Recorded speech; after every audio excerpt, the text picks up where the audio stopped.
Hoje nós vamos conversar sobre a Klabin, porque teve um evento muito importante chamado Klabin Day, onde os principais diretores da empresa se reúnem com os investidores e com isso eles passam as projetivas para os próximos anos, as fases de investimento, a distribuição de dividendos, as novas políticas, né? Então vamos entender o que está acontecendo com a Klabin, se ela vai ser uma empresa promissora para o futuro, o que está acontecendo nessa empresa, para a gente poder ver se faz parte ainda da nossa tese de investimentos, se a gente mantém na carteira, se a gente tira, troca por outra. Então é importante você estar aliado a essas informações para que você se torne um investidor cada vez melhor e aprenda a tomar as decisões por si. Então vamos ver também a distribuição de dividendos, vamos ver os seus preços, a ondulação da volatilidade, os momentos de aporte, se ela está cara ou não. Você vai entender tudo o que está acontecendo com o Klabin a partir desse vídeo, tá, pessoal? E para entender primeiro, para quem ainda não conhece muito bem, Klabin é uma empresa de papel, embalagens e de celulose. Nós vamos entender esse modelo de negócio, mas a princípio eles, a partir das suas fibras, né, tanto de eucalipto quanto de pinos ou das aparas, que é o material reciclado, eles fazem ali a distribuição da celulose para vender essa commodity em si, mas também com a fibra curta e a fibra longa ou fluff, eles fazem outras matérias-primas, né, como as fraldas geriátricas, os papéis cartões para as embalagens no setor alimentício, as folhas também para os container birds para vender aí para as linhas de papel, né, as embalagens também, tanto utilizado no agronegócio quanto em qualquer outro setor da indústria, e até mesmo o papelão do lado. E quando a gente olha para a Klabin, a gente entende que ela está presente em todos os processos, em todas as unidades. Tudo que está relacionado a papelão, papel embalagem, tem um pouquinho ali do dedo da Klabin. Ela tem como grandes clientes ali, participantes da sua lista, né, a JBS usa a Klabin, a Minerva Foods, a M. Dias, a BRF, a Unilever, a Amazon tem também grande fatia na Klabin, o Mercado Livre utiliza suas caixas, aí também tem mais de 5 mil clientes com seus 20 mil produtos diferenciados. E se a gente olha essa taxa de crescimento da empresa própria, né, que ela é uma empresa centenária, mas se a gente pega aqui num cenário mais projetivo, curto prazo, de 2009 a 2023, saiu de 17% de market share para 22%. Isso porque diversificação das suas linhas fabris, das suas fábricas. Quando a gente tem essa diversificação regional, né, presentes ali em vários estados diferentes, nós temos uma logística otimizada. Com isso, eles conseguem atender a vários clientes diferentes, né? Então, eles têm um dos maiores market share na questão de papel e embalagem do Brasil, né? E isso vem acontecendo, essa linha de investimento, para a gente entender essas projeções, vem acontecendo por uns tempos. Eles têm os ciclos, as fases de ciclos de investimentos, né? E ela quer se tornar uma empresa, o objetivo de agora para frente é uma empresa mais estável no sentido das suas receitas e lucros, tá? É importante você saber isso porque isso impacta diretamente na questão da distribuição de dividendos, recompra de ações, remunerações diversas para nós que somos acionistas. Então, ele começou lá em 2018, primeiro com a sua expansão florestal, né? Agora 2023, 2024, fez grandes aquisições das suas florestas. Para quê? Para ela parar de comprar floresta em pé de outras pessoas e ter as suas próprias florestas, porque isso barateia o custo de produção, né? Tem também a fábrica ali em grandes investimentos, que foi o que aconteceu em 2020, 2021 e agora 22, 23 também, na linha de papéis com a MP27, MP28, uma para pinos, outra para eucalipto. Tem também as embalagens ali com aquisições das fábricas, né? Agora, por último, o projeto Figueira saindo aí também bem interessante, que eu vou te mostrar nesse vídeo. E com isso, em termos de capacidade em toneladas, ela sai de 3,5 para 4,5. Então, expandindo ali em 1 milhão de toneladas por ano. Então, isso para quê? Para poder receitar mais, para poder faturar mais. Só que nesse momento onde ela tem essa fase maior de investimentos, é claro que não sobra tanto lucro. Por isso que ela tem um pouquinho desses dividendos mais ondulatórios, mas a gente vai ver isso com mais detalhes, tá? Entendendo que os objetivos agora da Klabin, de certa forma, através da sua nova estratégia de beneficiamento dos produtos, estabilizar o seu ROIC, né? Saindo um pouco da linha das commodities, pessoal. Tá? O objetivo é trabalhar com 1/3 de cada produto e dando ênfase em produtos com maior tendência de consumos, tipo agora para as fraldas geriátricas, né? Que é o fluff, que a gente tem uma população que tende a envelhecer muito, a nossa população de idosos vai aumentar bastante, e isso é um nicho de mercado para se trabalhar, né? Produtos mais tecnológicos também, como caixas, embalagens biodegradáveis com maior durabilidade também é uma questão ali onde eles vão trabalhar, tá?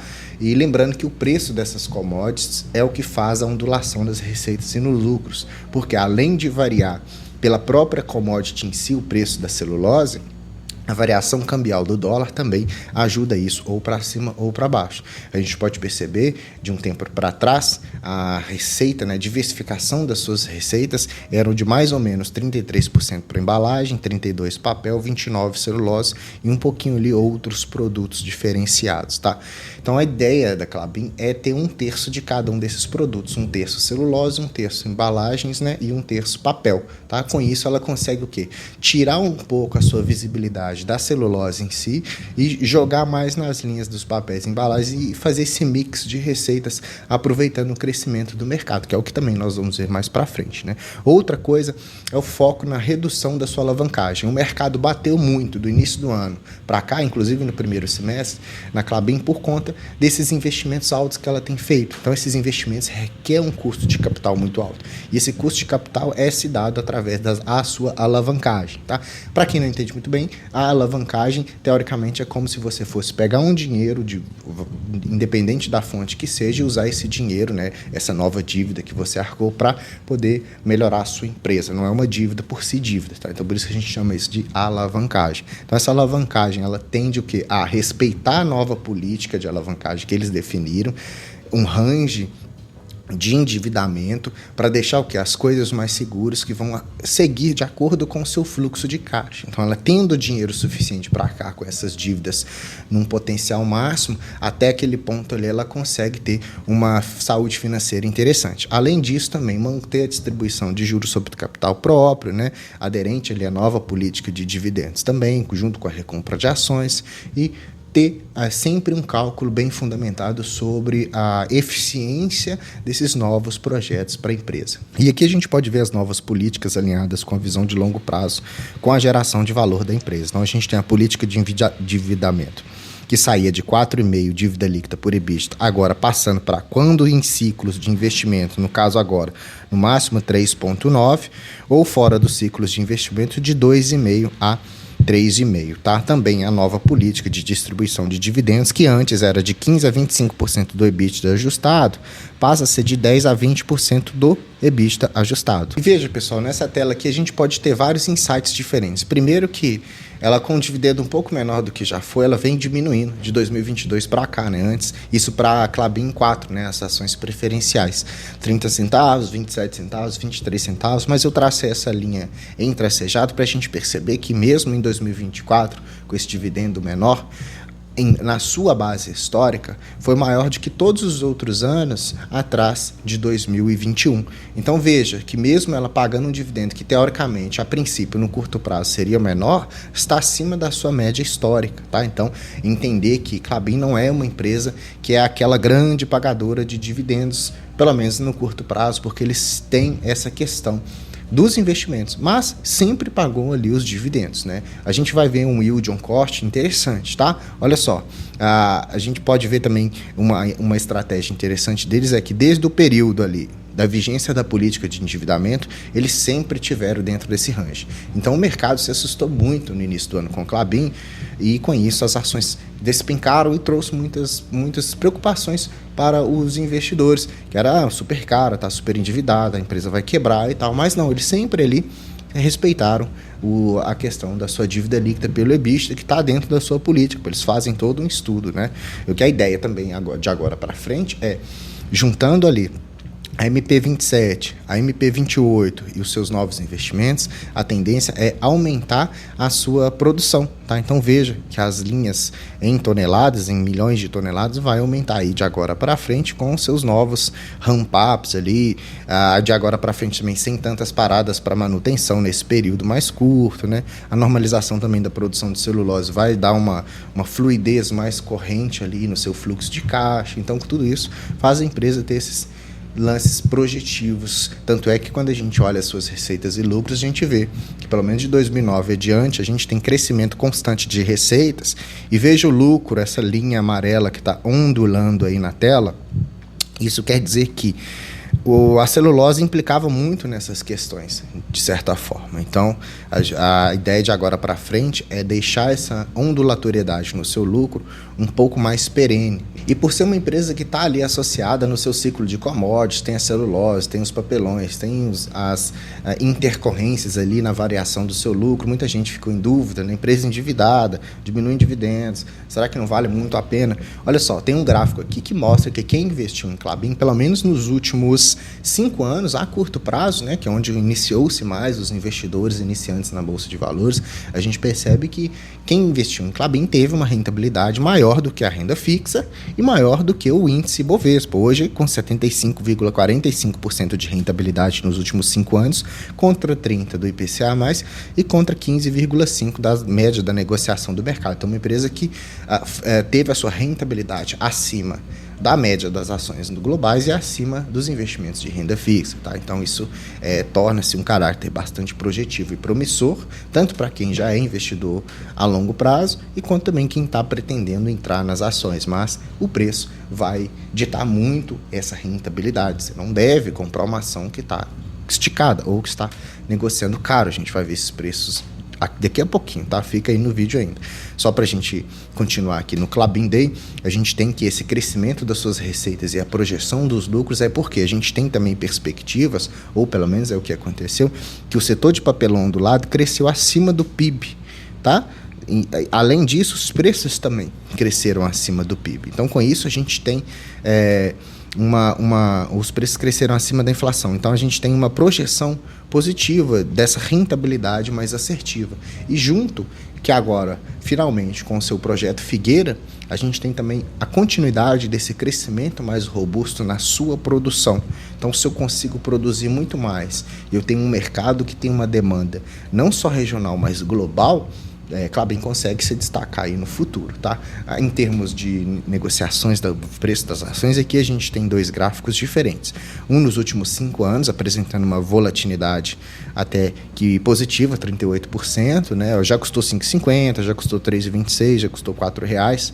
Depende de qual ciclo. Eu, particularmente, gosto de comprar ela na linha dos R$ 4,00, mas isso não é uma regra imutável, tá? Por quê?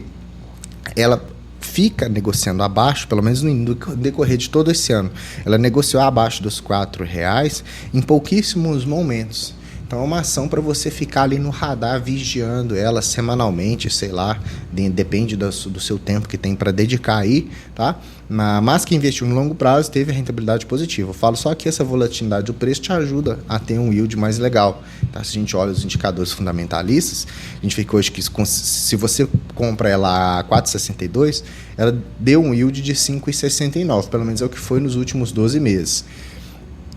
Agora, com a tendência de menor yield, ou menor distribuição, fica meio em dúvida de falar isso, porque com todas essas projeções positivas, ela vai aumentar os seus lucros e vai aumentar as suas receitas. Mesmo ela pagando um pouquinho abaixo do seu EBITDA, de dividendos ou juros sobre capital, quando a gente joga essa relação do aumento do lucro, esse dividendo ele pode aumentar também, não o próprio yield, mas o dividendo recebido pelo número de ações que você já teve, tá? Não sei se eu fui claro aqui, se não, deixa no comentário que a gente conversa lá. Olha só, hoje ela custando R$ 4,62, ela vai estar esticada, né? Um preço-lucro de 13,8, porque o mercado vê com bons olhos, vê projeções muito positivas, então mesmo assim ele insiste em pagar R$ 4,60 por Klabin, por isso que o preço-lucro esse 4,60 está mais projetivo do que deveria, pelo tanto de lucros que a empresa já deu. Então, é um preço já para o futuro, tá? Teoricamente. Acima do valor patrimonial, 2,86, é normal, o que acontece? Um EV/EBITDA também um pouco maior do que se espera para preços de barganha, né? Então, seria um preço, teoricamente, que é o seu valor de firma, né? Que é o valor da empresa, 20 alguma coisa bilhões, mais o seu endividamento. Então, ela vai lá para a casa dos 50 bi. Então, a capacidade que ela tem de juros, o seu EBITDA ali, né, produzido anualmente, em 9 anos ela pagaria todo o valor da própria empresa junto com as suas dívidas, tá? A dívida está com 4 pontos alguma coisa, aqui está um pouquinho distorcido, tá? Mas ela vai reorganizar isso daí, mas entregou um ROI de 20% também, tá?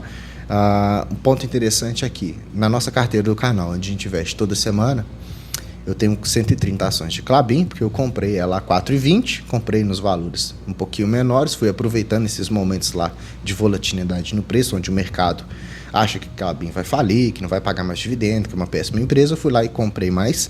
E veja, o interessante é que, mesmo com esse valor de 5,69 em dividend yield, por eu ter comprado ela num preço médio a 4,20, o meu yield on cost, então, já é 6,26. Então, para mim, ela se torna uma empresa previdenciária, pagador de dividendos para longo prazo, porque eu tenho um yield maior de 6%. Então, toda vez que eu compro ela num preço mais descontado, no futuro, quando ela se valoriza, o meu yield da carteira ele é muito maior. Então, por isso você deve ficar atento aos preços, tá? Que você vai comprar. Se você tem dúvidas sobre isso, comece a acompanhar aqui os vídeos diariamente, que você vai entender essas estratégias. A gente vai construindo aos poucos, ainda mais as estratégias do vídeo da carteira do canal. Espero que você tenha entendido o que aconteceu no Klabin Day. Resumi aqui bastante, tá? Aconteceram várias coisas, mas eu tirei os pontos principais. Se você gostou, deixa like pra mim. Se inscreva no canal se não é inscrito, ativando o sininho. Tem vídeo todo dia, cada dia um tema diferente, tá, pessoal? Deixa aqui no comentário o que você acha sobre a Klabin, tá?